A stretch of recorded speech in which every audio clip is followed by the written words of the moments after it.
UK. Poisoning and assassination was the theme. Last week, the former Russian secret agent Alexander Litvinenko died in London from radioactive poisoning. Traces of the poison were found on some British Airways planes, which had been grounded in order to be checked, grounded in London and Moscow.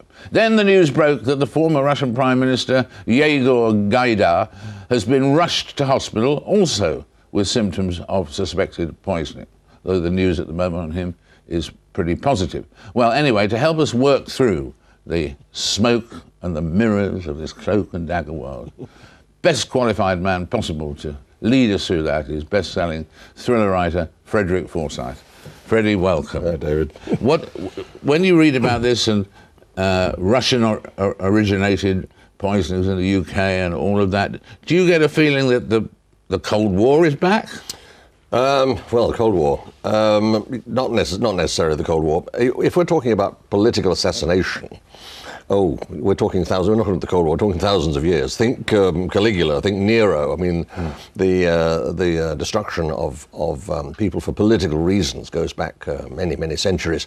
Usually, it's one of threefold. It's either the tyrant being killed by the freedom fighter, or the Democrat being killed by the terrorist, or occasionally the thoroughly pestiferous critic being silenced by the tyrant. It would appear that it's category 3 we're looking at here, but there are factors to this killing that are very weird. Why the spectacularly unusual way of doing it? I mean, if you happen to have at your disposal a Secret Service, which happens to have at its disposal a professional criminal underworld, which happens to have at its disposal a small army of contract killers, why not a knife through the chest in the middle of the night? Why not a bullet? Why this amazingly complicated and dangerous and a weird, bizarre way of doing it? One of the rarest isotopes in the world, polonium-210. Difficult to handle, difficult to transport, difficult to administer, irreversible once administered. So why would anyone do it that way? This is I mean, one of the bigger question marks hanging over this whole thing. Why this? Why him? Why Alexander?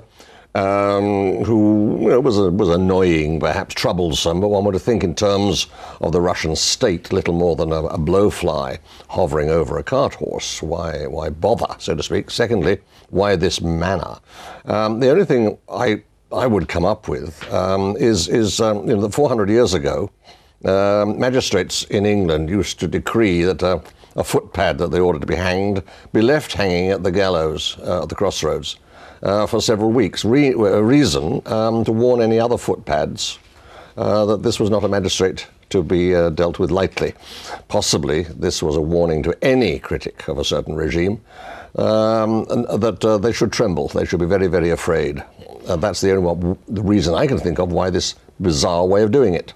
And we've heard a lot from when the Cold War came to an end about the fact that the world is a safer place because the Cold War's over. But do you think the world is a safer place today? Oh no, I think that was a little piece of euphoria we all permitted ourselves around 1991 when, Moscow, so to speak, said, it's over, we're abolishing world communism, the Cold War is over, indeed the USSR is over.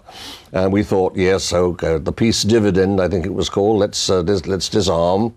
In fact, no, we now know that we were moving almost imperceptibly into a period of terrorism stemming about that period, about 1992-3, from fundamentalist Islamic zealots. Certainly the Central Asia was about to become a powder keg in the form of Afghanistan and the Taliban. After the departure of the Russians in '89 from Afghanistan, the ongoing Palestine question is still a powder keg. So what with the interventions in Iraq and the now assassination of the fifth anti-Syrian Lebanese politician, Mr. Pierre Gemayel, no, I would say the world's getting actually rather scarier than it used to be. And who are the people who should be very wary today? I mean, that they might be next on somebody's list. Well, it depends who you upset. Yeah. I mean, if you lived in the East End 25 years ago, you didn't upset the Krays because they were known to be dangerous people. We now have a number of regimes on this planet that are deeply dangerous. But we shouldn't perhaps forget that there was a period when anti-Libyan dissidents in this country were being targeted by assassins. Saddam Hussein sent his assassins to try and target anti-Saddam dissidents living in this country. This country particularly has been a refuge for so many that when dictators get angry, as Tudor Zhivkov of Bulgaria got angry over the constant mockery coming over the radio waves from Georgy Markov, he sent an assassin to silence him. So this is not actually new. What is weird is the way it was done this time.